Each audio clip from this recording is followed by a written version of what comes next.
Hey everyone, I'm going to talk to you today about how to deal with students who are not following the correct behavior and what the protocol looks like and what it is for various infractions and how to go about it.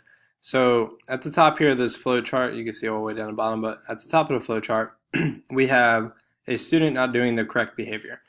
And if a student is doing the incorrect behavior, then two things need to happen. Either they stay in the classroom and then you'll go down here, or they need to be removed from the classroom.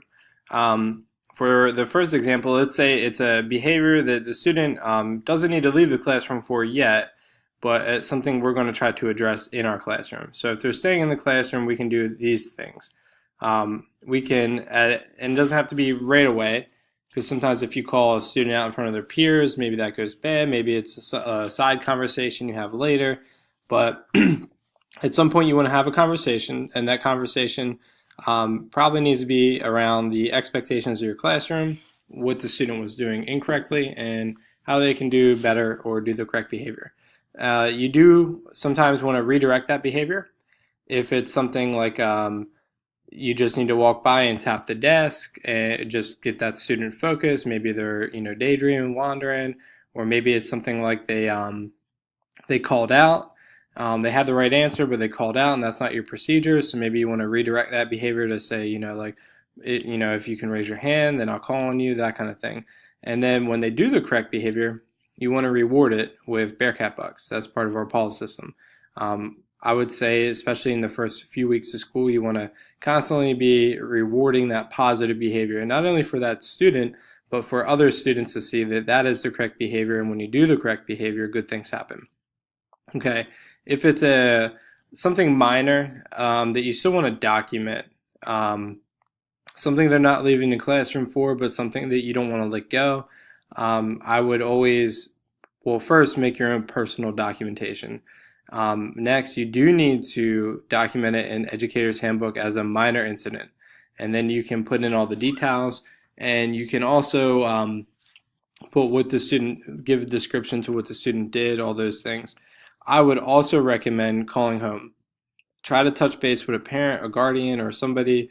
Maybe it's even a coach, just somebody who's a stakeholder for that student, and you want to log that call.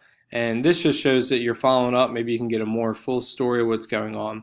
And then hopefully when that student does the correct behavior, then you're back here. Then you're rewarding that positive behavior. All right. If it's something that the student needs to be removed from the classroom for, and that could be various things. One example that happens more frequently is maybe a student refuses to give up a phone. Here's what needs to happen then. You call the front office, and there is Ms. Thomas's number there, 06401. And at this point, you do not have to have a confrontation with the student. They probably know what's going to happen. You know what's going to happen. You can go on and keep teaching. It's just a quick side thing. Call the front office, and then the admin will show up. When an admin shows up, briefly tell them the infraction of what happened. It doesn't need to be great detail, because we'll come back and we can get that information if it's something we need. We mostly are going to come and handle it. So it doesn't need to be a confrontation in front of the student, but it does need to just be very explicit of the student did A, B, or C. Or, I told student A and they did B, or what have you. This needs to happen just teacher to admin. And then the admin will escort the student to the Learning Lab. If it's a very serious infraction, maybe fighting, that could be handled differently. But for most things, the student's going to go to the Learning Lab, where it will be documented in Educator's Handbook on their end. Mr. James will put it in as a administrative report, or and then we will take it from there. You don't need to put it in as a minor incident if the student is taken out of the classroom. That will be handled entirely from the admin point of view. I would still recommend, when the student comes back in your class next, it could be the next day, or maybe it's a Friday, it happens the next week or whatever. When that student returns, maybe not right away, but if you can, try to have a conversation with that student. Go over your expectations. It doesn't need to be a continue the fight, but it probably needs to be of like, hey, I believe in you. I want you to do well. Uh, I need you to do this. I need you to stay in your seat. I need you not curse. I need you whatever. And that hopefully leads to the student doing the correct behavior. And again, when the student's back in your class, I would say don't hold that grudge, let it go, and keep moving as always.